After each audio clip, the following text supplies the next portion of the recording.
Now I'm fairly confident that when you hear the words video game mascot or video game icon, your mind probably goes to one of two options. The first one being Super Mario, and the second one being Sonic the Hedgehog. Now you may be a little bit younger than me and then you'll think Crash Bandicoot, and younger still, Nathan Drake. You could even have some deep cuts there and think to yourself, well, Opa Opa, or even Alex Kidd. But I'm going to put it to you today that there is one mascot, one icon out there that doesn't get enough love, and he was quite possibly the very first video game mascot. And if you're interested in seeing who that is, you just wait until after these.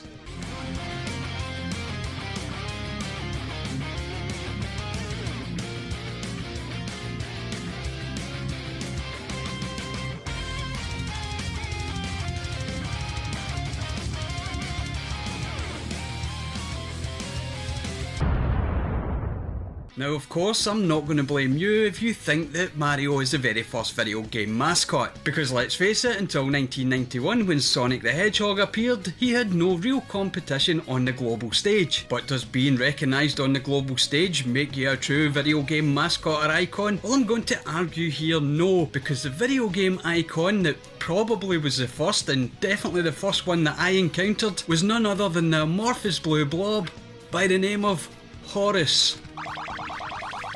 Now Horace's first appearance was of course in Hungry Horus, released on the ZX Spectrum in early 1982. Now I can hear you screaming at the screen that Mario was in Donkey Kong well before Horus was in Hungry Horus. But let's just cast our minds back and recall that actually Donkey Kong was the main star of that particular game, and Mario was, well, not even Mario back then, he was just simply Jumpman. Now Hungry Horus itself, as I've spoke about this game before and I'll probably speak about it again, was nothing much more than a simple Pac-Man clone. The arcades of course were still king at the time when Hungry Horus made it into our grimy little mitts, and most games that were coming out for most of the systems back then between 1977 and 1985 did tend to be arcade clones or ports, because back in early days that was pretty much all we knew. Now Hungry Horus was more than just a simple Pac-Man clone, because as you can see here by the gameplay footage, we weren't talking about one simple maze that you repeated time and time again, because what William Tang, the creator of Hungry Horus, delivered to us was not just one simple maze that we repeated over and over again, but gave us 4 different screens entirely. Now I'm not going to talk too much in depth about the game itself, as you can see most of it from the gameplay footage, and it doesn't get much more special than that, because obviously I'm here to talk about Horus and how he is the very first video game mascot. Now that you've had time to absorb the gameplay and of course take a look at that wonderful little ZX Spectrum cassette sitting on the desk, you're probably saying to yourself, well, one game doesn't make you a video game mascot, and that is completely true, and it's exactly why I don't believe that Mario being Jumpman back in the early days of the arcades on Donkey Kong made him a video game mascot either. But what came in 1983, hot on the heels of Hungry Horus,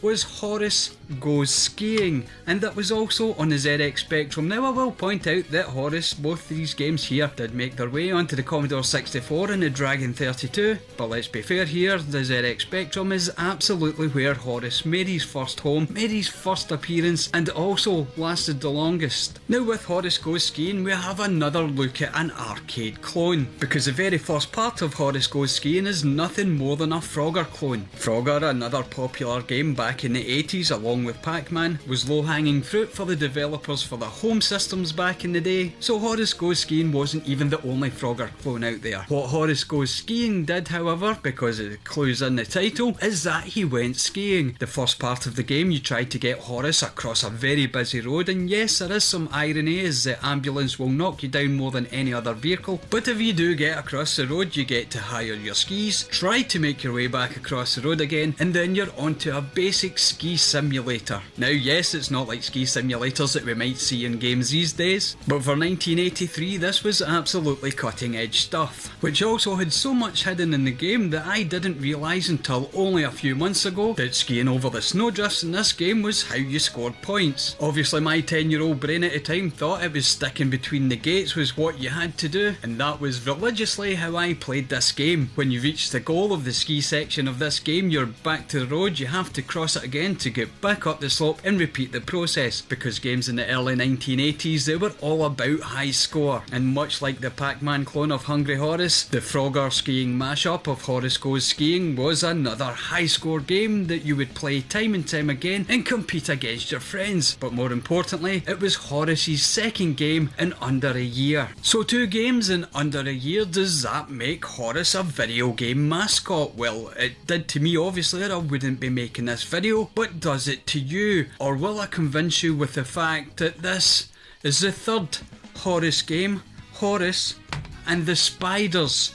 And yes, exactly like the previous 2 games, Horace and the Spiders was a clone of other popular video games of the time. Now in the first section of Horace and the Spiders, all you have to simply do is run up the hill, jump over spiders and not get hit. A very basic gameplay mechanic indeed, but that was to leave room for the next stage of the game, or should I say the next 2 stages, because what Horace and the Spiders delivered was a 3-stage game with different mechanics. Once you'd run up that hill avoiding all the spiders, the next thing was to get across the gorge, and to do so you had to swing like Pitfall Harry. Yes, another failed video game mascot icon, but only with Horace and the Spiders you had to swing from spider web to spider web and not be pulled up to your death with the giant spiders above. The third stage of Horace and the Spiders, to me anyway, seemed a lot like Lode Runner. You had a maze-like platform, you had enemies chasing you that you had to create a hole in the platform for them to fall down, and then for you to repeatedly jump on their heads to destroy them. Now of course, very much like the previous 2 games, Hungry Horace and Horace Goes Skiing, Horace and the Spiders was another high score game, because back in the early to mid 80s, that's the games that we loved to play, games where we could accumulate a high score and compete against our friends. So there you have 3 Horace games, all of them available on the ZX Spectrum, 2 of them available on the Dragon 32 and the Commodore 64. So does that make Horace a video game mascot or video game icon? And still, I'm going to say yes, he was definitely the first.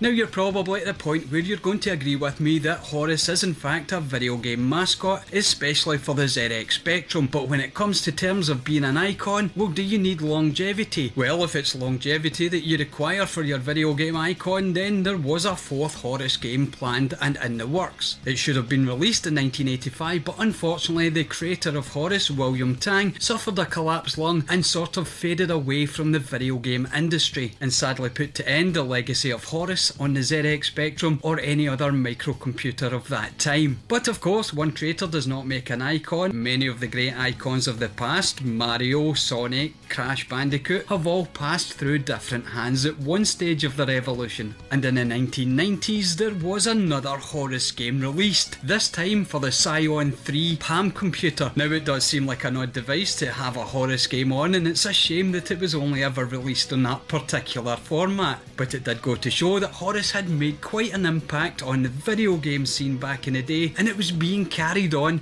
to the 1990s. So in 1982 we have Hungry Horace, which was the birth of a franchise and also the birth of probably the first video game mascot. 1983 Horace Goes Skiing, and followed very closely in the same year by Horace and the Spiders. Then of course, as I've explained, in the 1990s we have a Palm Pilot game for Horace, but does he go any further? What about mentions in other video games? Because yes, other than in his own games, very much like Sonic and Rad Racer, this little amorphous blue blob has made it into 2 other video games. The first one being an Inspector Gadget game on the ZX Spectrum, where one of the enemy sprites that you encounter is in fact Horace. But much later down the line in the 2000s, you had mentioned to Horace or Horace's ski shop in A Dog's Life. Now that's quite a deep cut, and I do recall seeing the images for that myself for the first time and being absolutely flabbergasted that someone developing video games in the 2000s would put this little icon in there, and I do say icon. Now of course, this is a part of the video that's all for you. I want you to drop down into the comments, let me know, is Horace the first video game mascot? Is he a true video game icon? Of course I believe he is, and I'm sure that I've convinced you throughout this video. Now I do want to throw out a big thank you to PJ Venom, and I will put a link to his channel down in the description, because it was his constant hounding of me to do a video on Horace that has led to this. So in many ways PJ Venom is the sponsor of today's video, but it also shows you that the interaction between you and me is the most important thing in YouTube. It is to me anyway, because it results in videos like this, videos that I might never have thought to do. So if you want to talk about these games, or if you want to talk about maybe a mascot that came earlier than Horus that you think I missed out on, then drop that down in the comments, because that's what I love to talk about. Thank you very much for watching as always, and if you want to see more videos from the channel and you're new here, I'll drop some boxes here and here, and you can click on them to various videos that you may or may not be interested in. But until next time, as always, cheerio!